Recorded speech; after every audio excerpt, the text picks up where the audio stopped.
സ്കൂളിൽ പോകുന്ന കുട്ടികളുള്ള ഉമ്മമാർക്കൊക്കെ നേരെ വെളുത്താൽ പിന്നെ ലഞ്ച് ബോക്സിൽ എന്ത് കൊടുത്തുവിടും എന്നുള്ള ഒരു ചിന്തയിലായിരിക്കും അല്ലേ. അപ്പോൾ ഇന്ന് ലഞ്ച് ബോക്സിലൊക്കെ കൊടുത്തുവിടാൻ പറ്റിയിട്ടുള്ള വെറൈറ്റി ടേസ്റ്റിലുള്ള ഒരു റൈസിന്റെ റെസിപ്പിയാണ്. അതിന് തന്നെ ഒരു പാൻ സ്റ്റൗവിൽ വെച്ച് കൊടുത്തിട്ട് അതിലേക്ക് ബട്ടറും ഓയിലും ചേർത്ത് കൊടുക്കുന്നുണ്ട്. ബട്ടർ മാത്രമായാലും കുഴപ്പമൊന്നുമില്ല. ഇതൊന്ന് ചൂടായി കഴിഞ്ഞാൽ ഇതിലേക്ക് വെളുത്തുള്ളി ചെറുതായിട്ട് അരിഞ്ഞ് ചേർത്ത് കൊടുത്തിട്ട് വഴറ്റിയെടുക്കാം. പിന്നെ ഒറിഗാനോയും ചേർത്ത് കൊടുത്തിട്ട് വഴറ്റിയെടുക്കുന്നുണ്ട്. ഇനി ഇതിലേക്ക് ക്യാരറ്റ് ചെറുതായിട്ട് അരിഞ്ഞതും ബീൻസ് ചെറുതായിട്ട് അരിഞ്ഞതും ചേർത്ത് കൊടുക്കാം. ബീൻസിന് പകരം ഞാനിവിടെ പയർ ആണ് കേട്ടോ എടുത്തിട്ടുള്ളത്. നിങ്ങൾക്ക് ഇഷ്ടമുള്ള വെജിറ്റബിൾസ് ഒക്കെ കയ്യിലുള്ളത് എടുക്കാം.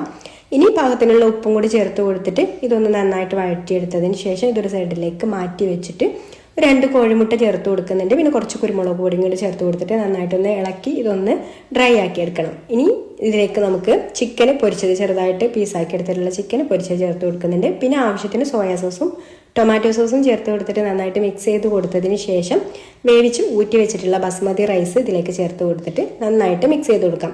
അപ്പോൾ സോസും വെജിറ്റബിൾസും ഒക്കെ നമ്മൾ എത്രയാണോ റൈസ് എടുക്കുന്നത് അതിൻ്റെ ഒരു അളവിനനുസരിച്ചിട്ടുള്ളത് എടുത്താൽ മതി കേട്ടോ. ഇനി നന്നായിട്ടൊന്ന് മിക്സ് ചെയ്ത് എല്ലാം ഒന്ന് യോജിച്ച് ചൂടായി കഴിഞ്ഞാൽ ഫ്ലെയിം ഓഫാക്കി നമുക്കിത് ലഞ്ച് ബോക്സിലൊക്കെ കൊടുത്ത് വിടാം. അടിപൊളി ടേസ്റ്റിലുള്ള ഒരു റൈസാണ് കേട്ടോ. ഈ ഒരു ഒറിഗാനോയുടെയും ആ ഒരു വെളുത്തുള്ളിയുടെ ബട്ടറിൽ മൂത്തിട്ടുള്ള ആ ഒരു ഫ്ലേവറൊക്കെ ഒരു വ്യത്യസ്തമായിട്ടുള്ള ഫ്ലേവർ തന്നെയാണ്. അപ്പോൾ ഒരു തവണയെങ്കിലും ഒന്ന് ട്രൈ ചെയ്ത് നോക്കിക്കോളൂ. ഇഷ്ടമായിട്ടുണ്ടെങ്കിൽ ലൈക്ക് ചെയ്യാനും കൂടുതൽ റെസിപ്പീസിന് പേജ് ഫോളോ ചെയ്യാനും കൂടി മറക്കല്ലേ.